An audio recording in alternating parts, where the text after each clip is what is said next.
శ్రీ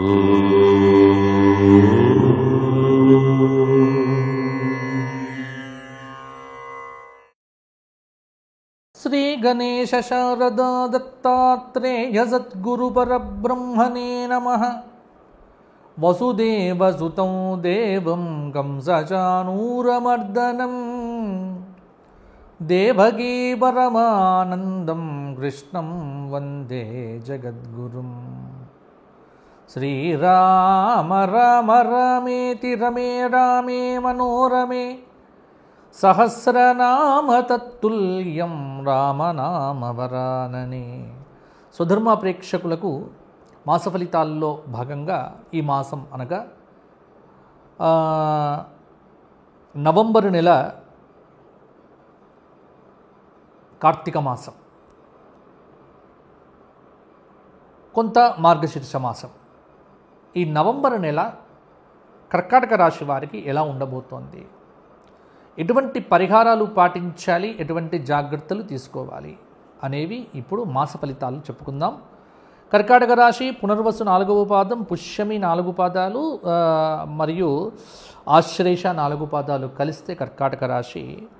కర్కాటక రాశి వారి గ్రహ సంచారం ఈ నవంబరు నెలలో ఎలా ఉందో ఇప్పుడు చూద్దాము. బృహస్పతి కర్కాటక రాశి వారికి ఇప్పుడు 1వ స్థానంలో ఉన్నాడు. అంటే ఈ నవంబరు నెలంతా 1వ స్థానంలో ఉండటం వల్ల గురువు కొంత ధన వ్యయం అనేటువంటిది, మాట విలువ కాపాడుకోవడం మొదలైనటువంటివి కర్కాటక రాశి వారు చేయాలి. నవమ స్థానంలో శనైశ్చరుడు ఉండటం, భాగ్యస్థానంలో శనైశ్చరుడు అనేటువంటిది కొంత ఇబ్బందిగానే ఉంటుంది కాబట్టి కొంత జాగ్రత్తగా ఉండాలి. అష్టమ స్థానంలో ఉన్నటువంటి రాహువు, అలాగే ద్వితీయ స్థానంలో ఉన్నటువంటి కేతువు, ఉన్న గ్రహములన్నీ కూడా పరిశీలన చేస్తే ఈ మాసమంతా ఒక శుక్రుడు శుభంగా ఉన్నాడు. కాబట్టి శుక్రుడు కర్కాటక రాశి వారికి కొంత శుభంగా ఉన్నాడు. కుజ గురువులు అర్ధశుభులు అని చెప్పవచ్చు. ఈ నవంబరు నెల సమయానికి తగిన ఆలోచనలు రాకపోవటం వల్ల కొంత స్తబ్దంగా గడిచిపోతూ ఉంటుంది. విద్యార్థులు నిశ్చయ విషయ పరిజ్ఞానం అనేటువంటిది సామర్థ్యాన్ని పెంపొందించుకోవడానికి ఉపకరిస్తుంది. ఆరోగ్య విషయంలో కొంత జాగ్రత్తగా లేకపోతే ఇబ్బంది పడతారు. వైద్యులను సంప్రదించటము, ముందు జాగ్రత్తగా ఉండటం అనేటువంటిది కూడా కర్కాటక రాశి వారికి చెప్పుకోదగినటువంటి సూచన. ఉద్యోగంలో ఉన్నటువంటి వారు, నిరుద్యోగులైనటువంటి వారు ఆశావహ దృక్పథంతో ముందుకు వెళ్ళటమే మీ ముందున్నటువంటి మంచి. అది ముఖ్యమైనటువంటి వ్యవహారముల యందు పెద్దల యొక్క ఆశీస్సులు తీసుకోవడం, పెద్దల యొక్క సలహాలు సూచనలు తీసుకోవడం కూడా చాలా వరకు మంచిది. ఎవరి మీద ఆధారపడకుండగా మీరు ఆత్మవిశ్వాసాన్ని రెట్టింపు చేసుకొని ముందుకు వెళ్ళటం, ధర్మపరమైనటువంటి ఆలోచనలు మనస్సుకు ప్రశాంతతనిస్తాయి. అధర్మంతో కూడినటువంటి ఆలోచనలు మనస్సును పాడు చేస్తాయి. కాబట్టి ఈ ధర్మాధర్మ విచక్షణ అనేటువంటిది కర్కాటక రాశి వారు కొంత ఆలోచన చేయటం మంచిది. ఉద్యోగపరంగా కొంత ఒత్తిడి అయితే ఉంటుంది. దూర ప్రయాణాలు చేయవలసి వస్తే కనుక దూర ప్రయాణాలు చేయవలసినటువంటి కర్కాటక రాశి వారు నవంబర్ నెల 2-3 వారాల్లో కొంత వాయిదా వేసుకునేటువంటి అవకాశం ఉంటే వాయిదా వేసుకోవటం మంచిది. ఆరోగ్యం మీద ఎప్పటికప్పుడు కూడా నియంత్రణ అనేటువంటిది ఉంచుకోవాలి. బంధుమిత్రులతో ఆనందంగా గడుపుతారు. అకారణమైనటువంటి కలహములు కూడా మీకు వచ్చే అవకాశం కూడా ఉంది. ఇతరులను నమ్మి మోసపోకండి. వీలైనంత మేరకు తగాదాలు వస్తే ఆ తగాదాలకు దూరంగా ఉండటం అనేటువంటిది కూడా మంచిది. ఆర్థిక వ్యవహారముల యందు లాభం కలుగుతుంది. ఆధ్యాత్మిక కార్యక్రమాలు ఆనందాన్ని పంచే విధంగా, పెంచే విధంగా, కలిగించే విధంగా కూడా ఉంటాయి. సినీ కళా రంగాల్లో ఉన్నటువంటి వారికి మంచి ఆదరణ ఉంటుంది. ఒక విషయంలో లాభపడతారు. కళాకారుల ఆశలు కూడా నెరవేరవచ్చు. ఆదాయానికి మించి ఖర్చులు నవంబర్ నెల 3వ వారంలో కొంత మిమ్మల్ని ఉక్కిరి బిక్కిరి చేయవచ్చు. నిరుద్యోగులు కూడా ఇంతకుముందు చెప్పినట్టుగా ఆశావహ దృక్పథంతో, అంటే కొంత నిరాశను వీడి బయటకు రావటం మంచిది. ఒక సమాచారం నవంబర్ నెల 3వ వారము మీకు ఒక ఉత్సాహమును కూడా ఇస్తుంది.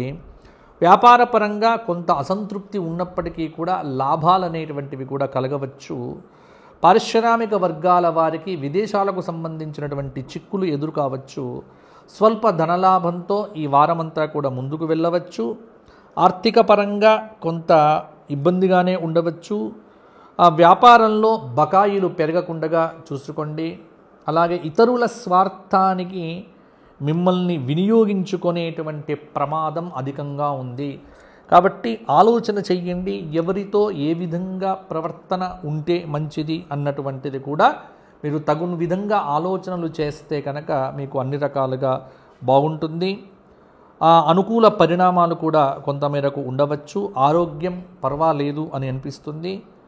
అలాగే ఆధ్యాత్మిక అంశాలకు ప్రాధాన్యతను ఇస్తారు.